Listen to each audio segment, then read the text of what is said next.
Yo, beautiful people, this Nate here. This Kev. And yo, we are Games Music Life. So we're back to review this Daniel Caesar project titled... It's very strange, man. Case Study 01. Yeah.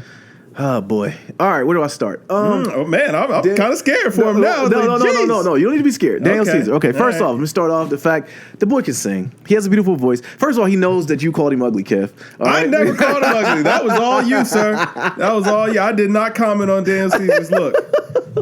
Yes, he knows you called him ugly. He knows I called him ugly, bro, and he talked about it on here. I mean, I think that honestly, bro, I thought about that when listening to it. Like, I wonder if he did hear that I said that he wasn't an attractive looking guy, but well, not attractive, but nicely. Had nothing to do with the music, sir. Exactly. But I did find it funny that whenever I let people listen to the album, they were like, "Oh, this is beautiful." So you want to see the guy who sings it? And that would always be my next question. You're cold blooded, man. They'd be like, "Woo!" I'm out. Been Games Music Life, people. Peace. I'm on a ledge alone. I get it. My man's not gonna stand with me on this one. Oh man, in all seriousness, no. You can hear the growth in the album. I think that I always can appreciate an artist letting us into their world, letting us know their thoughts, letting us know that they are affected by things that they hear and read. I'm always intrigued by that. Mm-hmm. I always will tell people, give advice that you shouldn't care what people think, but I do like the vulnerability of them at least letting those thoughts out. Yeah. And it came off in the album, man. I thought that he can sing. It's not really ever an issue of him singing. I think that the interview that he did when he kind of got himself into some trouble, I did have that in the forefront of my mind when I went into this project. So I wondered if he was kind of just going to give us something that because of that. Because it kind of came out the blue. I didn't know this was coming. Yeah. I didn't know this project was coming. But, to kind of just to piggyback on all that, man, I just, I was worried about the album going into it because of early singles, too. Yeah. But I was like, wow, I don't know what we're going to get ourselves into because even the content he was talking about on the earlier singles, I'm like, I don't know if I'm here for that from Daniel Caesar. It felt like he was going in a different direction. Absolutely. So like I said, I appreciate the fact he was opening up and letting us, some, what he was going through at the time, especially the track with Superposition, with John Mayer. I thought that was a very telling track as well. I'm not really a big John Mayer fan. But I really like that one. That kind of was like the theme of what was going on. He was letting us into his world and what he was going on. Basically, like, yo, I'm out here getting it in now. And I kind of could understand where he's coming from, and that might have been just towards me. Yeah. In my story, he was talking to me about that. Very easy listening to. I found like it was funny because when I listened to it, me and the wife were actually going out. And it was like, it felt the vibe. I can understand, like, people in love listening to this album. Maybe not the content, just the fact that what he was singing about. He does have a voice that kind of lends to the you want to listen to type thing. I know Maya, shout out to her, my second oldest daughter. She loves him. She loves his music, and she was excited about this project. Okay. But no, what'd you think, bro? Man, first thing that comes to mind when I listen to this album is maturity. Like, there was a lot of maturity in the music, and that could be good or bad. Like, you can tell that there were a lot of changes in his life from Freudian to this album. Mm-hmm.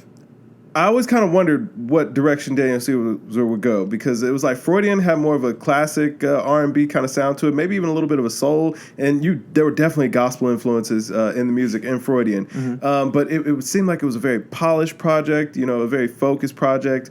It stayed in one box, but that box nobody else was really, occupying at all. So it was a good space. It was refreshing to hear an artist kind of bringing that back to the light and doing it well. He was a young guy.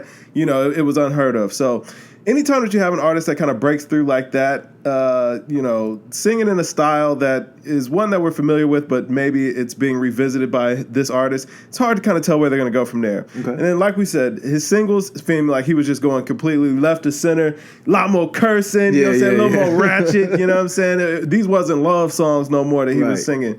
And so I was kind of like, wow, what direction is he going to be going on this album? And on this album, he definitely did do a sharp left, or he departed from what worked on Freudian, and I feel like it worked out pretty good for him.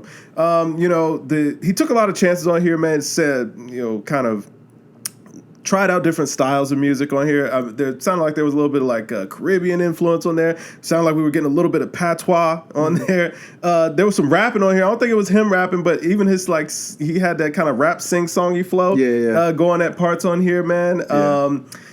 the subject matter, he was getting a lot more raunchy, getting a little more honest, and you know he was really kind of bearing his soul in his music, like talking about his own insecurities, you know, where his shortcomings were. He made a lot of mention of, you know what I'm saying, like kind of being self-deprecating about his own looks. No thanks to you, sir. I know. It's no my fault. thanks to you. It's my fault. I own it. But I mean, he was open and honest with it. So like for me, it's like, yo, man, this music sounds like it's his therapy. Like this is his release. Hey man, I'm gonna be honest with you, man. I'm excited for what the kid is going to do next because, like, knowing that he could switch up his styles and it still makes sense, or you know what I'm saying, it still sounds good. I think that was probably the best thing that he could do for his career going forward. Because like now you can't put him into a box of what his musical style is or what it should be. It's like he's showing, man, like he's versatile. He could do a lot of things in this music game. And then the features on here, man, Pharrell, John Mayer, Brandy. Like, where did Brandy come from? Yeah. You know what I'm saying? And I think he had the homies on here, like, it was a Sean Leon or something like that. Yeah, he sounded like Travis Scott light. I mean, Travis it's hard Scott. to find your voice in this game. True. Okay? True. But, and then even down to the production, man, I thought the production was very quirky. It was a little off-kilter. The beat switch on Are You Okay? It was like, yo, I thought the album was ending, and it's like, boom. Yeah. You know, you just get a whole different vibe from it. Yeah. I liked it. I liked what the kid had to offer on here, man. I rated this out at 84. Okay, I gave it 80 actually. Okay, I gave it 80. I think the time to grow on me a little bit more, but no, I thought it was good. I did kind of think he could. It was a layup. I mean, he could sing. I mean, if you could put a voice like that with opening up more. I mean, as far as opening up to us about himself. Yeah, I think stylistically, man, he took a ton of risks and they paid off. Like. Now, not by no means was this a perfect album or whatever, but it's like, yo, for him to show that he was capable of making this kind of music and it connecting and it working, I think that, you know what I'm saying, that's really set him up well for the future. Yeah. Perfect length too, 43 minutes. Pause on that. Jeez, pause. Don't cut that up. That's perfect length of the album. But yo, Daniel Caesar fans, I'm sorry. If you give it 100, you're absolutely right. Just let us know, was I too high, too low, Kev too high, too low, and we'll go from there. But yo, I am Nadir. This Kev. And yo, we are Games Music Life, man. Drink more water, people. Peace.